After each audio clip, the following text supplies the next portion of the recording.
Solo, kota yang tak hanya menyimpan sejarah, tetapi juga menghidupkan literasi dalam berbagai bentuk.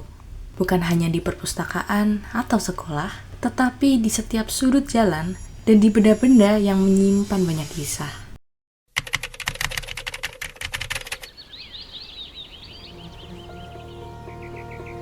Dan di sini, di Pasar Triwindu, literasi bukan hanya sekadar lembaran yang dicetak. Ia hadir dalam suara, dalam benda, dan dalam ingatan yang tetap hidup dari generasi ke generasi.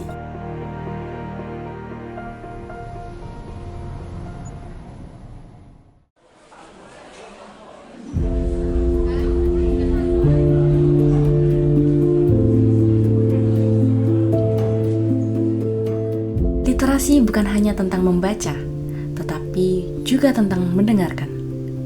Di setiap lapak, para pedagang bukan hanya sekedar menjual, tetapi mereka bercerita. Mereka menyimpan sejarah yang tak tertulis dalam buku, tetapi terukir dalam pengalaman. Literasi juga tentang melihat. Melihat bukan hanya dengan mata, tetapi dengan rasa ingin tahu. Di antara patung kayu, ukiran logam, hingga piringan hitam yang berdebu, di setiap detail menyimpan cerita.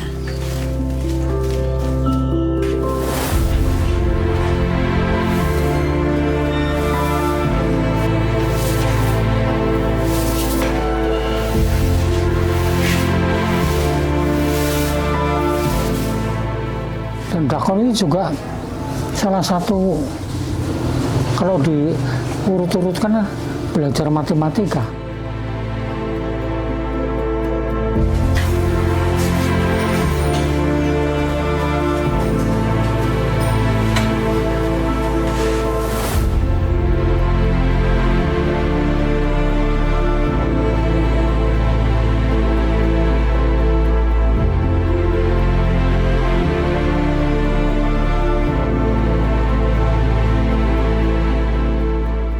Barang antik ini bukan sekedar barang tua.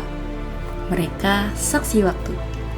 Ada yang berasal dari istana, dari rumah-rumah tua, bahkan dari tangan para leluhur. Selembar foto tua mungkin terlihat biasa, tapi bagi mereka yang mau membaca lebih jauh, setiap guratan wajah, setiap bangunan di kejauhan menyimpan jejak yang tak bisa dilupakan. Kita mungkin tak menemukan semua jawaban, tapi justru disitulah esensinya, bahwa literasi bukan hanya soal menemukan, tetapi juga tentang terus mencari. Dan dari merekalah kita belajar bahwa mendengar adalah cara lain untuk memahami.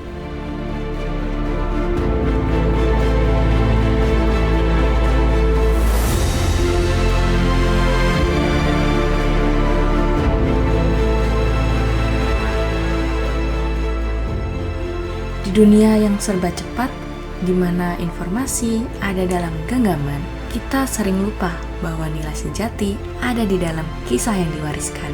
Bukan hanya dari buku, tetapi dari benda, dari suara, dan dari tempat-tempat yang menyimpan ingatan.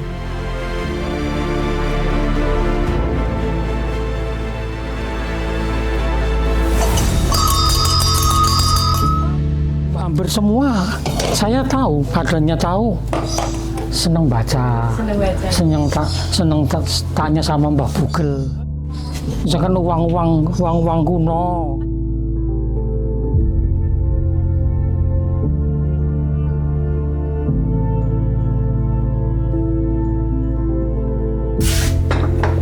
Jam beker.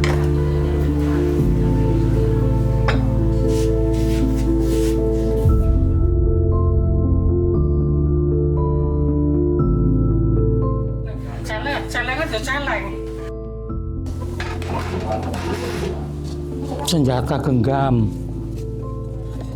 Ini buatnya ditiup loh, bukan dicetak loh. Makanya kan bentuknya nggak ada yang sama.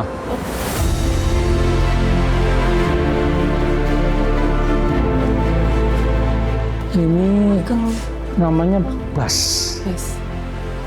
bukan selo. Kalau selo adiknya ini megang bass orang 10, biola orang 20.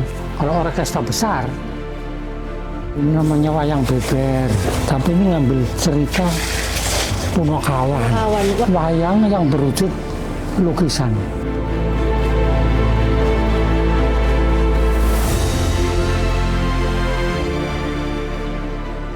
Pasar Trinindu bukan sekedar tempat jual beli, tapi ruang di mana kisah bertahan, di mana masa lalu tetap bercerita. Karena literasi adalah tentang menjaga cerita agar tak hilang di telan waktu.